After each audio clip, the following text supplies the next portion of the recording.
তাইলে প্রথমে কি বললেন? গুনার কথা, মানে গুনাহ বর্জন করো। প্রথমে আমলের ক্ষেত্রে প্রথম কি বললেন বলেন না? গুনাহ বর্জন করো, গুনাহ বর্জন করো, গুনাহ বর্জন করো, আগে গুনাহ বর্জন করো। দুনিয়ার ধোঁকা থেকে, মানে দুনিয়ার সমস্ত নাফরমানি থেকে বেঁচে থাকো, নারীর ধোঁকা থেকে বেঁচে থাকো, বেঁচে থাকো। এই জন্য আমার মূল কথা হলো এটা, এক মুমিনের কাছে আল্লাহ তাআলার প্রধানতম চাওয়া, ইমানের প্রধানতম দাবি গুনাহ বর্জন, গুনাহ বর্জন।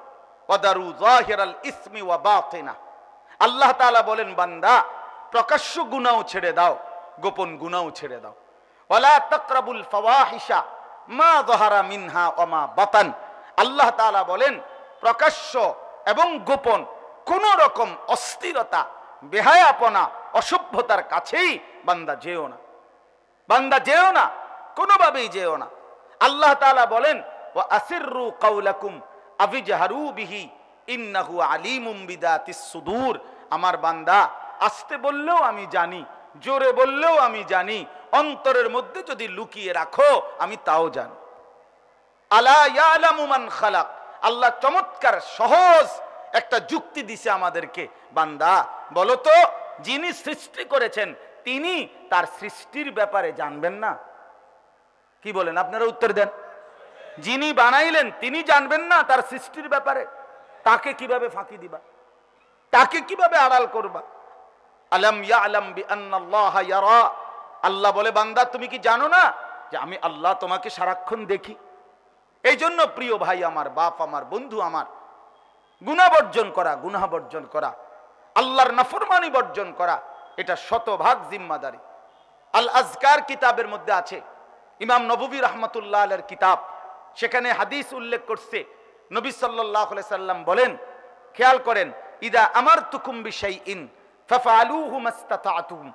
নবীজি বলেন, আমি যখন তোমাদেরকে কোনো আদেশ করি, কোনো কিছু করতে বলি, তোমরা তোমাদের সাধ্যের সবটুকু দিয়ে তা করো। ওয়া ইদা নাহাইতুকুম বিশাইইন ফাতরুকুহু। কিন্তু কোনো জিনিস যদি নিষেধ করি তা পুরাপুরি একদম ছেড়ে দাও, গুনাহ শতভাগ ছেড়ে দাও, আর আমল সাধ্যমতো করো।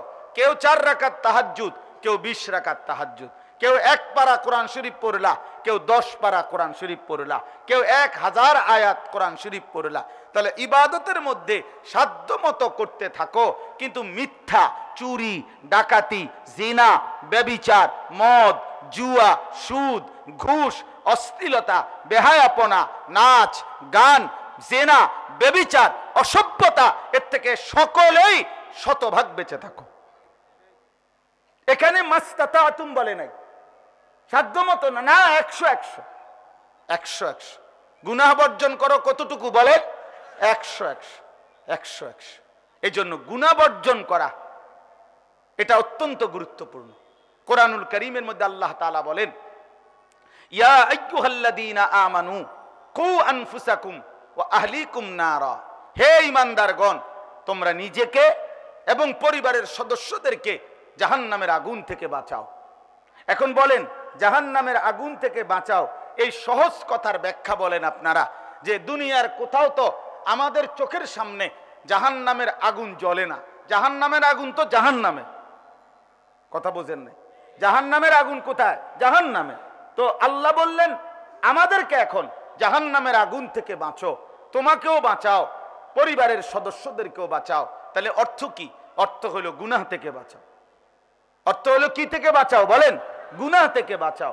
তার মানে আমার শায়েখ আল্লামা মুফতি মুশতাকুন নবী কাসিমি হুজুর মা প্রায় চিৎকার করে করে বলে যে, হে আল্লাহর বান্দা, অতএব মনে রেখো, প্রতিটা গুনাই আগুন, প্রতিটা গুনাই আগুন, প্রতিটা গুনাই আগুন।